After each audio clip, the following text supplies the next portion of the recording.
옆 사람들에게 이렇게 한번 질문을 한번 해보십시오. 오늘 오후 예배 왜 나오셨습니까? 오후 예배 왜 나오셨습니까? 여러분 오늘 오후 예배 왜 나오셨나요? 여러분 점심 맛있게 드셨습니까?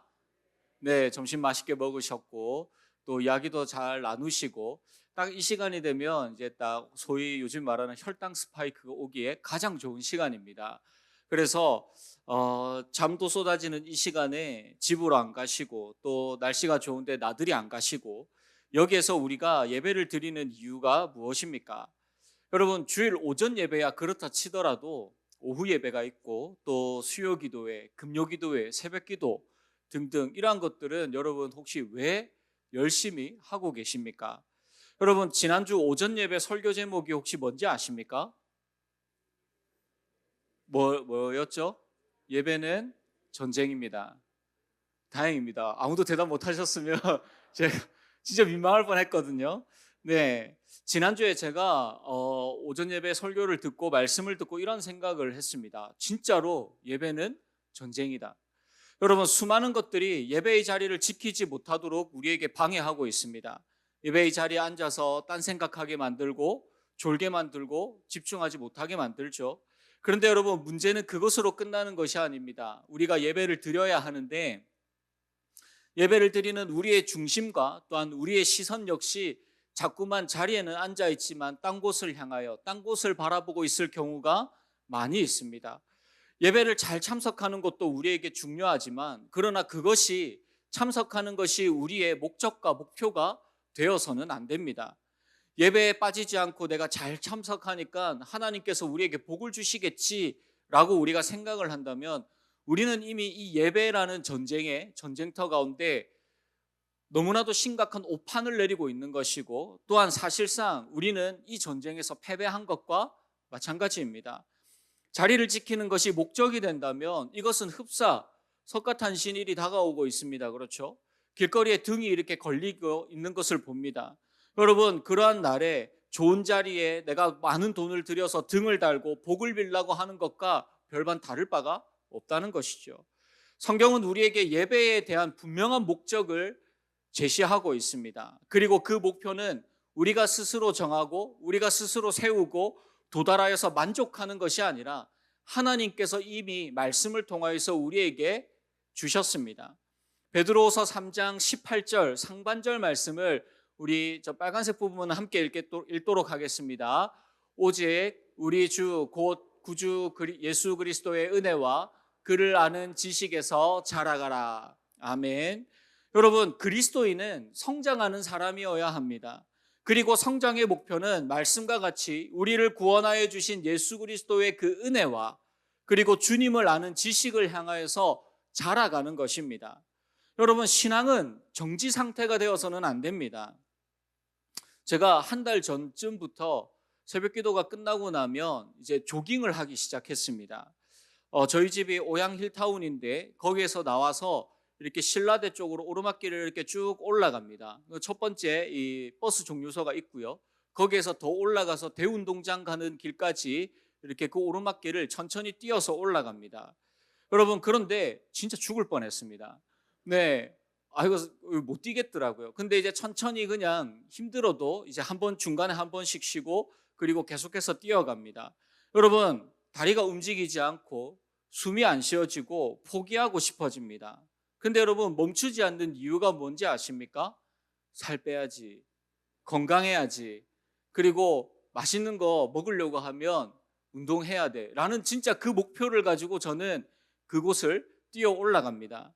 여러분 그런데 신앙도 마찬가지입니다. 우리의 연수와 우리의 나이와 상관은 없이 주님께서 우리를 부르시는 그날까지 우리는 이 예수 그리스도라는 표대를 가지고 그 표대를 향하여서 끝까지 달려가는 삶을 살아가는 것이 그리스도인이라는 것이죠. 그런데 문제는 우리의 신앙이 자꾸만 멈추고 정체되어진다는 사실입니다. 여러분 왜 그렇습니까? 제가 조깅을 하다 보니까 조심해야 할 것이 첫 번째가 다치지 않는 것입니다. 그리고 두 번째가 무엇이냐고 하면 포기하지 않는 것입니다. 오늘은 이만큼 해야지라고 하다가 집에 들어가면 오늘 그냥 잘까? 뛰기 싫은데 날씨가 꼭 비가 왔으면 좋겠어. 막 이렇게 생각을 하면서 안 해. 이거 해서 뭐해? 라고 포기하는 순간 다 끝이 나게 됩니다. 신앙도 마찬가지죠. 신앙의 목표를 하나님이 아니라 내가 세우고 내가 판단을 하게 됩니다.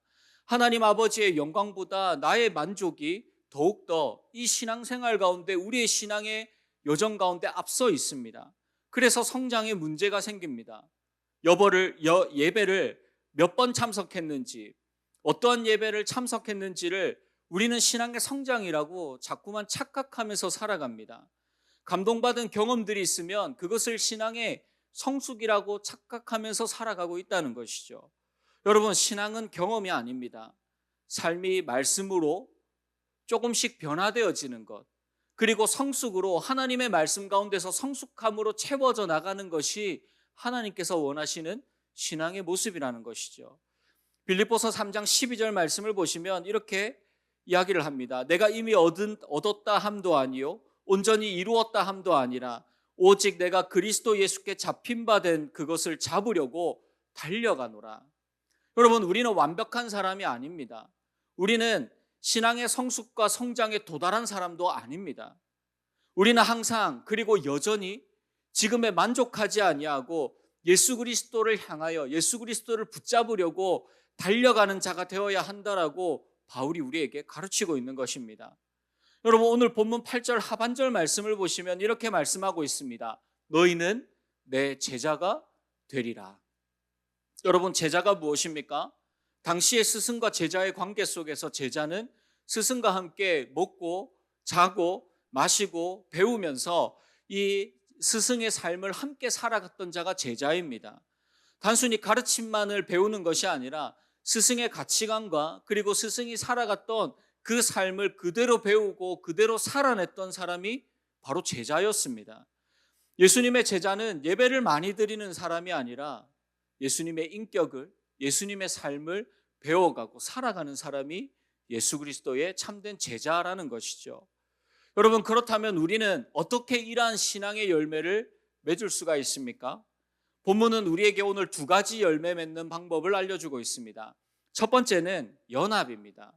본문 7절 말씀을, 상반절 말씀을 보시면 이렇게 말씀하고 있습니다. 너희가 내 안에 거하고 내 말이 너희 안에 거하면. 여기에서 이 거하다라는 말은 머무르다, 함께하다, 깃들다라는 의미를 가지고 있습니다. 여러분, 그렇다면 우리는 어떻게 예수님과 함께 머물고 예수님께 깃들면서 살아갈 수 있습니까? 오늘 본문은 주님이 제자들에게 가르치시는 내용들 중에 포도나무의 비유입니다. 포도나무 비유에서 열매를 맺기 위하여서는 어떻게 해야 되느냐? 가지에 꼭 붙어 있어야 한다라는 사실을 말씀을 하고 계시죠. 이 본문을 가지고 트리니티 복음주의 신학교 신학학 교수인 D.A. 카슨이라고 하는 교수가 그가 쓴 요한복음 주석에서 이렇게 말을 합니다. 그것은 예수께서 명한 모든 것을 행하는 것이다. 우리가 하나님의 말씀에 순종하는 것은 그리스도의 제자로 당연하고 너무나도 자연스러운 것이다. 여러분, 5월 성경구절, 암송구절 다시 한번 외워보겠습니다. 시편 119편 11절 말씀. 내가 주께 범죄하지 아니하려 하여 주의 말씀을 내 마음에 두었나이다. 아멘. 여러분, 이게 무슨 말입니까? 하나님의 말씀에 더욱더 우리가 깊이 거할수록, 그곳에 깃들수록 죄보다는 하나님께 더욱더 가까워지고 있다는 것을 우리에게 말씀하고 있는 것이죠. 하나님의 은혜는 우리로 하여금 하나님을 더욱더 깊이 알아가게 합니다. 그리고 하나님을 아는 이 지식은 하나님의 은혜의 깊이와 하나님에 대한 크기를 더욱더 알고 싶게 만들어가는 것입니다. 그래서 하나님을 아는 지식은 단순한 지식이 아닙니다. 하나님 그 자체를, 하나님의 경이로우심을, 하나님의 영광을, 그리고 하나님의 인도하심을, 하나님의 위대하심을 우리가 인격적으로 더욱더 깊이 알아가는 것이 하나님을 알아가는 지식이라는 것이죠. 여러분, 이렇게 주님과 함께 연합하는 자는 두 번째, 하나님의 것을 구하는 자가 됩니다. 오늘 본문 7절 하반절 말씀을 보시면 이렇게 말씀하고 있습니다. 무엇이든지 원하는 대로 구하라. 그리하면 이루리라. 그런데 여러분, 이 말씀은 내가 기도하는 대로 하나님께서 다 이루어 줄 거다라고 그렇게 이야기하시는 것이 아닙니다. 주님과 연합한 사람은 기도와 그리고 이 간구의 방향이 달라진다라는 뜻입니다. 하나님의 영광을 먼저 생각하고 하나님의 기쁨을 먼저 구하고 내가 하나님이 무엇을 원하시는지를 기도하고 고민하는 삶을 살아간다는 것이죠. 그래서 여러분, 성경은 자기계발서가 아닙니다. 세상에 나와 있는 수많은 책들, 자기계발서들을 보면 그 공통적인 목적이 있습니다. 그게 뭐냐고 하면 나를 위하여서 살아라는 것입니다. 내가 어떻게 해야지, 내가 어떻게 잘 되어야지, 이렇게 해야지 내가 잘 되는 거야 라고 그렇게 자기계발서는 이야기를 하죠. 근데 성경은 그렇게 이야기하지 않습니다. 성경은 하나님을 위하여서 살라고 이야기합니다. 성경은 하나님을 통하여서 하나님으로부터 살아가는 것이 참된 복된 삶이다라는 것을 우리에게 가르쳐주고 있습니다. 여러분, 이것을 알고 더욱더 깊이 묵상하고 또한 그것을 살아갈 때에 우리의 신앙이 성장하게 되는 것이죠.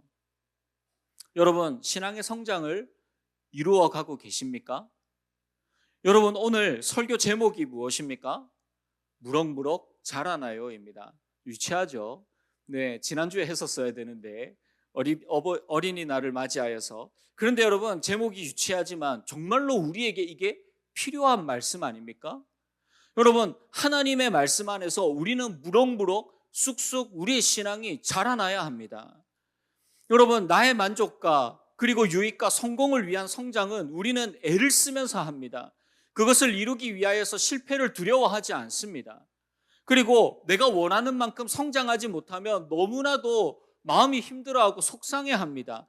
그런데 하나님을 위해 하나님과 함께 나의 어떠한 영적 성장에 대하여서는 제자리에 머물러 있고 또한 무관심한 이 영적인 둔감의 착각 속에서 우리는 살아가고 있지 않습니까? 여러분, 요즘 말씀의 은혜가 있다는 말들을 많이 듣습니다. 제 설교 말고요, 담임 목사님 설교에 주일 오전 예배 때 말입니다. 여러분, 그런데 제가 옆에서 볼 때 담임 목사님께서 정말로 예배에 그 말씀을 준비하기 위해서 일주일 동안 내내 갇혀서 애를 쓰면서 이 말씀을 전하기 위해서 몸부림치고 계시는 것을 제가 옆에서 지켜보고 있습니다. 절대 목사님께 잘 보이려고 하는 말이 아닙니다. 제가 이래 말한다고 야곱처럼 편애하실 분도 아닙니다. 여러분, 그런데 여러분, 이렇게 우리에게 하나님께서 허락하여 주시는 말씀의 은혜가 있다라는 것은 너무나도 큰 축복이며 하나님의 놀라운 은혜입니다. 그런데 여러분, 우리가 여기에서 딱 멈추어 버린다면 그것은 우리에게 오히려 더 위험한 상태가 되어집니다. 이번 주에 내가 예배 몇 번 참석했어, 오늘 말씀은 너무 좋았어, 그냥 머물러 있지 아니하고 우리에게 허락하여 주신 이 은혜의 말씀을 붙들고 하나님의 나라와 영광을 위하여서 우리가 삶에서 몸부림치면서 변화의 자리로 나아가는 자가 참된 그리스도인이며 예수님의 제자라는 사실입니다. 여러분, 그래서 예배의 승패는 교회 안이 아니라 말씀을 붙들고 나아가는 우리의 삶의 자리에서 그것이 결정되어집니다. 하나님은 우리에게 신앙의 성장의 씨앗들을 많이 허락하여 주셨습니다. 기도, 예배, 묵상, 찬양, 전도 등등 이 모든 것들을 통하여서 우리에게 신앙이 성장할 수 있도록 우리에게 허락하여 주셨습니다. 그런데 여러분, 문제는 부족함이 아니라 우리가 사용하지 않는다는 것입니다. 여러분들의 신앙의 목표는 무엇입니까? 일주일에 한 번 좋은 말씀을 듣는 것, 예배의 참석으로 나의 만족과 그리고 나의 마음의 안정과 평화를 누리는 것, 아니면 많은 참석으로 하나님의 축복을 요구하는 것입니까? 우리의 신앙의 목표가, 우리의 신앙의 목적이 이러한 나 중심의 세속적인 목표가 아니라 하나님의 말씀으로 변화되어지며 성장하는 그 신앙, 삶에서 그리스도의 인격과 인품을 닮아가는 자, 말씀에서 우리에게 이야기하시는 것처럼 온갖 교훈과 풍조에 휘둘리지 아니하고 그리스도의 영광과 은혜와 진리를 붙들고 일평생 하나님을 아는 지식과 그 은혜로 성장하는 자가 되기를 주님의 이름으로 소원합니다. 하나님의 말씀으로 주님과 동행하고 주의 말씀이 내 안에 역사하며 참된 주님의 제자로 살아가는 사랑하는 저와 여러분들이 되기를 주님의 이름으로 소원합니다.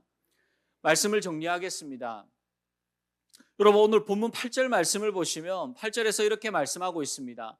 너희가 열매를 많이 맺으면 내 아버지께서 영광을 받으실 것이요 너희는 내 제자가 되리라. 여러분 열매 맺는 삶이 곧 제자의 삶입니다.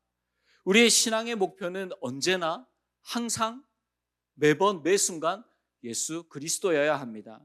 그리고 그 목표를 향해 달려갈 수 있는 유일한 길은 주님과 동행하는 것이며 주님의 말씀이 우리의 안에 내 삶에 살아 역사하며 움직이는 그것이 바로 우리의 신앙이 성장하는 유일한 방법입니다. 지난주 휴일에 우리 가족들과 함께 안동을 다녀왔습니다.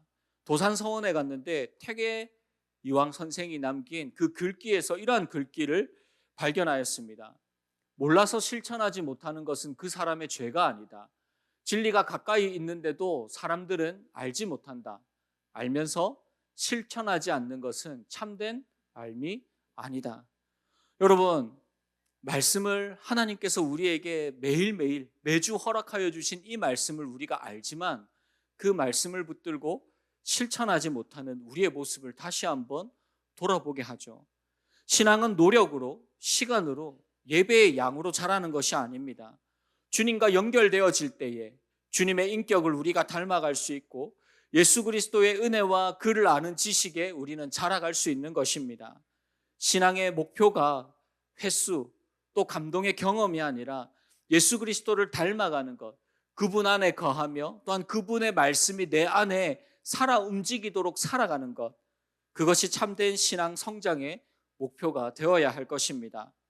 여러분 오늘 이 예배가 끝나면 다시 우리 모두는 세상을 향하여서 나아가게 됩니다. 그리고 진짜 예배는 이제부터 그리고 그곳에서 시작되어집니다. 주님과 연합하여 주님의 말씀 안에 거하며 예수 그리스도의 은혜와 그를 아는 지식에 날마다 자라가는 사랑하는 저와 여러분들의 그 삶이 그 신앙의 성장이 충만하게 임하여지기를, 또한 예수님께서 너무나도 기뻐하시는 그 믿음의 삶의 열매를 맺어가는 사랑하는 저와 여러분들의 삶이 되기를 주님의 이름으로 축복합니다.